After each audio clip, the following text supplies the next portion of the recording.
Gentlemen, Holmes, I thought it would be better we should meet here.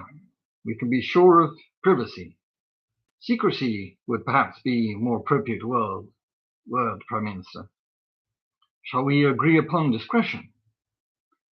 You have already spoken to the Home Secretary. I have indicated something of the matter to him, yes? I have summoned you here because you have made statements which affect the very existence of the social order of this country. Let me make it plain.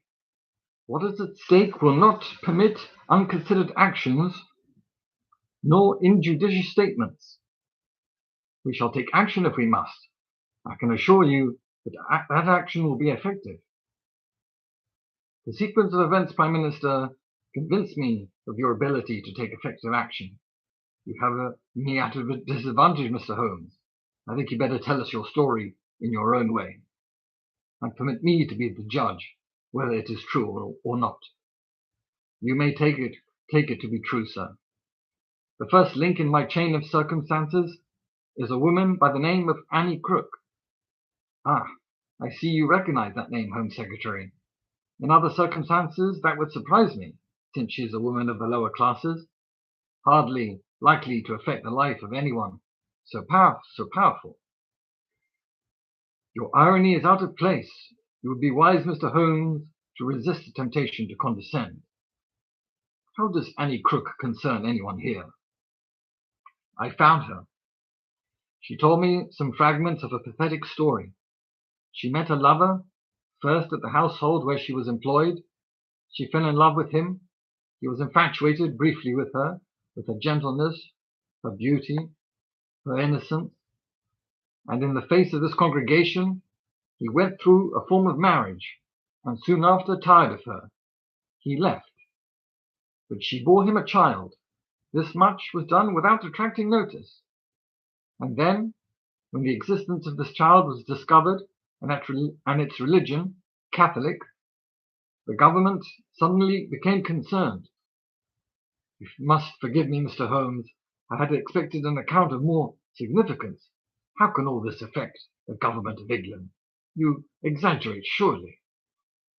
Her lover, her husband, however you may call him, her seducer, was none other than His Grace, the Duke of Clarence and Avondale, Albert Victor Christian Edward, Earl of Athlone, the heir presumptive to the throne of England, known as Eddie to his more intimate acquaintances. An indiscretion, Mr. Holmes, hardly a crime. Certainly nothing so serious as to warrant all this passion. Well, not a crime, not yet, Prime Minister. An inconvenience. Yet you yourself made it known it would be better if the woman, indeed the problem itself, did not exist. And one man among many who was privy to the prince's indiscretion took on this filthy work, and that same man drew another into his hideous conspiracy by persuading him that they had the official sanction of the highest in the land.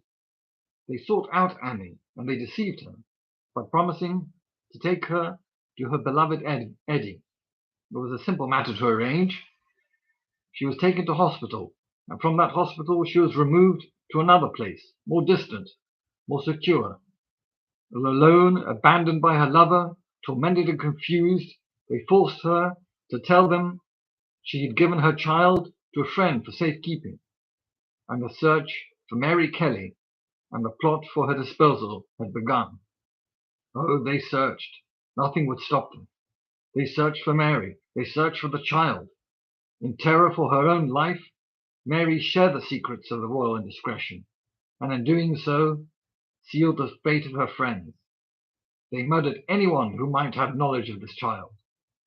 Thus was born the myth of Jack the Ripper. Polly Nichols, Annie Chapman, Liz Stride, Catherine Eddowes were slaughtered, and their deaths disguised as the work of a madman.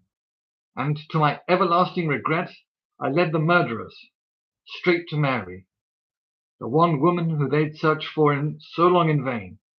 At first she escaped. Then she died. But she died without revealing the very thing they needed to discover, where to find this child, and so the victims and the crimes. But what of the criminals? It remains for you to prove these allegations, Mr. Holmes, and I'm curious to know how far you press your accusations.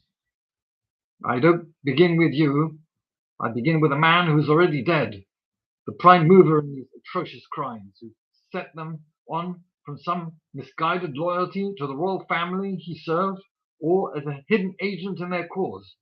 I accuse Sir William Gull, the celebrated physician, whose hospital took Annie Crook and drove her into madness.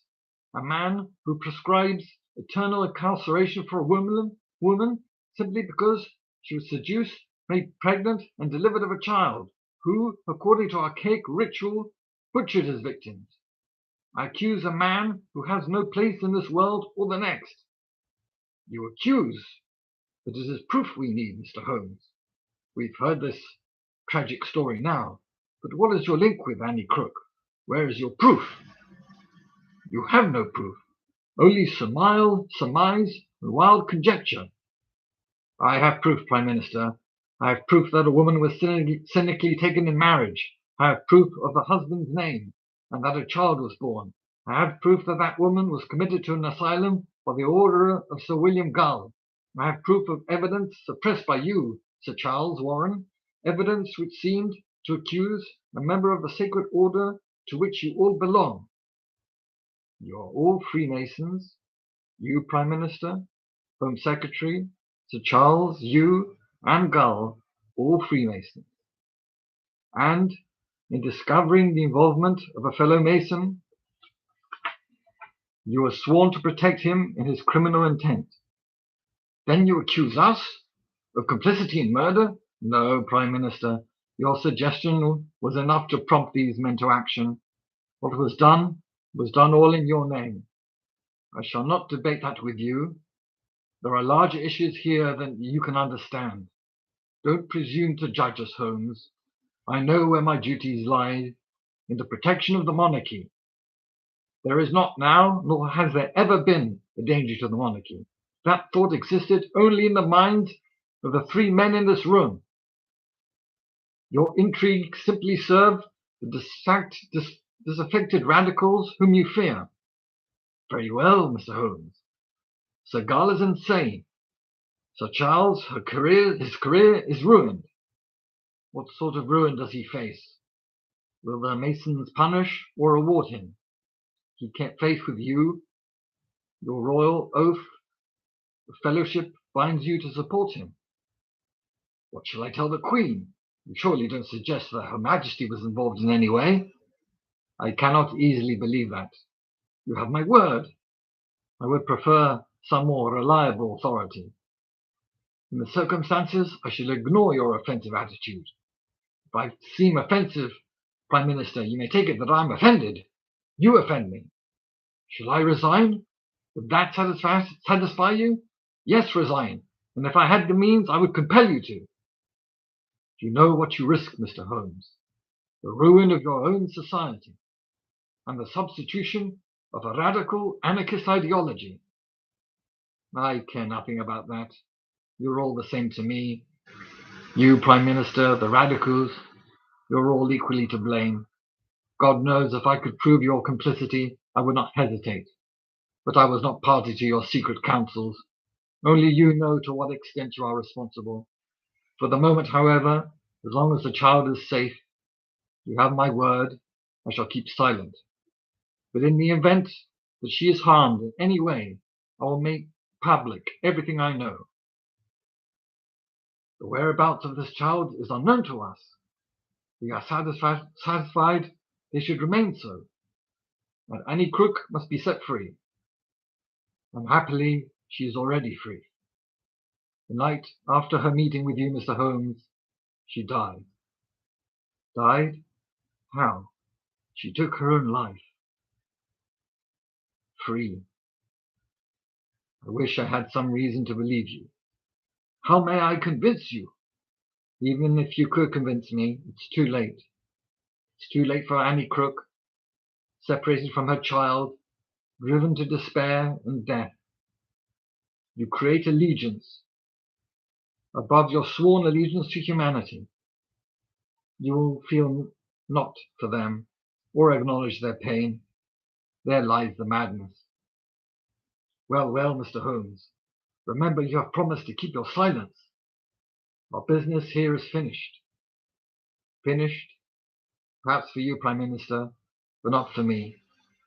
I'll always have the deaths of Mary Kelly on my conscience, and you, Prime Minister, will have the deaths of Annie and all those tragic women and their agony on yours.